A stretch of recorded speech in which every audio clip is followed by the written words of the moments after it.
August 2nd, 1990. In the pre-dawn darkness, the silence of the Arabian desert was shattered by the roar of hundreds of Soviet-built T-72 tanks.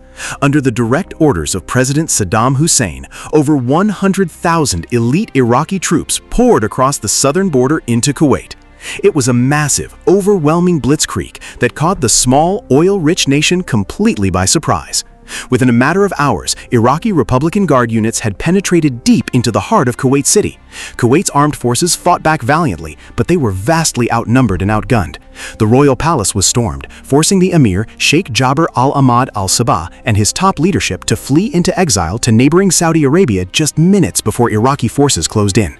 By the time the sun fully rose, the independent nation of Kuwait had effectively been seized, annexed as Iraq's 19th province. This sudden, aggressive move sent shockwaves across the globe. What Saddam Hussein envisioned as a quick, localized territorial grab immediately triggered intense international outrage and unprecedented diplomatic mobilization. It set the stage for the Gulf War, a pivotal conflict that would fundamentally redraw the geopolitical map and change the dynamics of Middle Eastern politics forever. The global community's reaction to the invasion was swift, severe, and remarkably unified. Within hours of the assault, the United Nations Security Council convened in an emergency session. Recognizing this as a blatant violation of international law, the UN passed Resolution 660, demanding that Iraq withdraw all its forces immediately and unconditionally. But Saddam Hussein ignored the ultimatum. In response, the UN enacted Resolution 661, imposing a strict global economic embargo on Iraq, effectively cutting off its vital oil exports. This was the dawn of the post-Cold War era. For the first time in decades, the United States and the Soviet Union stood side by side against a common aggressor, signaling a profound shift in global governance.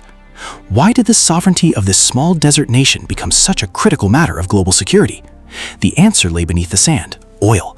With Kuwait under his control, Saddam Hussein commanded roughly 20% of the world's proven oil reserves. Even more alarming to Western and regional powers was the massing of Iraqi troops along the border of Saudi Arabia. If Saudi Arabia fell next, Iraq would control over half of the world's energy supply, holding the global economy hostage. United States President George H.W. Bush famously declared that this will not stand, this aggression against Kuwait.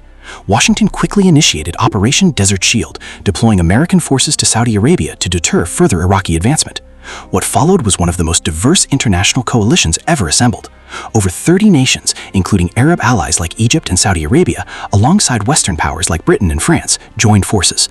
The message to Baghdad was clear: the world would not tolerate the erasure of a sovereign state by military might. As the autumn of 1990 turned into winter, a tense diplomatic chess match played out on the world stage. The UN Security Council delivered a final binding ultimatum via Resolution 678. Iraq had until January 15, 1991 to withdraw from Kuwait, or the coalition would use all necessary means to enforce the law. Saddam Hussein, gambling that the United States lacked the political will for a bloody, protracted ground war, refused to back down. He called it the mother of all battles. It was a historic gamble that backfired spectacularly for Iraq. When the January deadline passed with no signs of Iraqi retreat, the coalition launched Operation Desert Storm. What followed was a conflict that completely transformed the nature of modern warfare through technology and rapid mobilization. The world watched in awe as the war was broadcast live on television 24/7.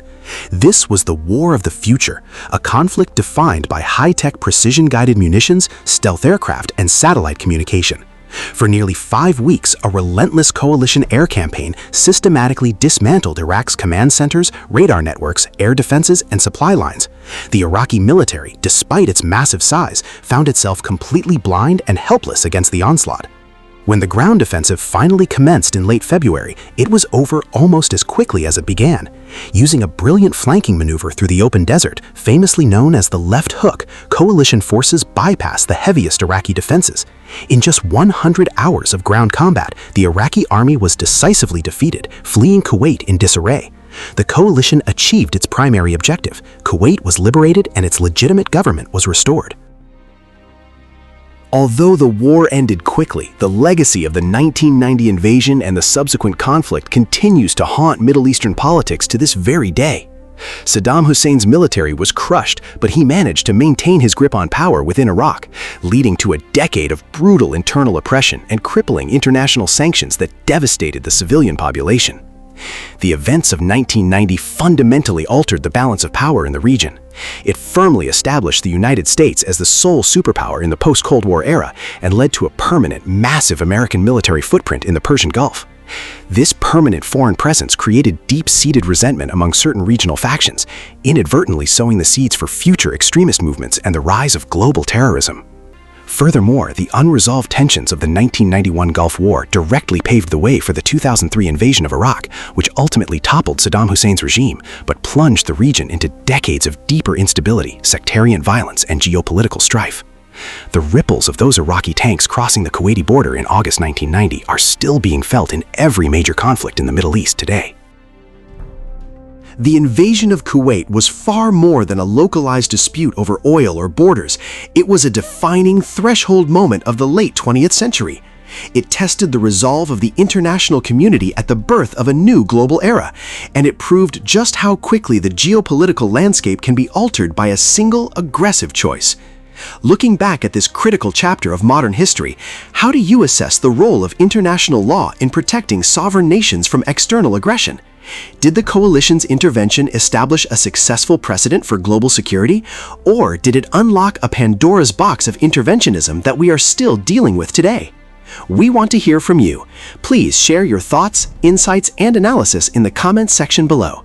If you found this deep dive into history valuable, don't forget to hit the like button, share this video, and subscribe to our channel so you never miss another exploration into the events that shaped our world. Thank you for watching, and we'll see you in the next chapter of history.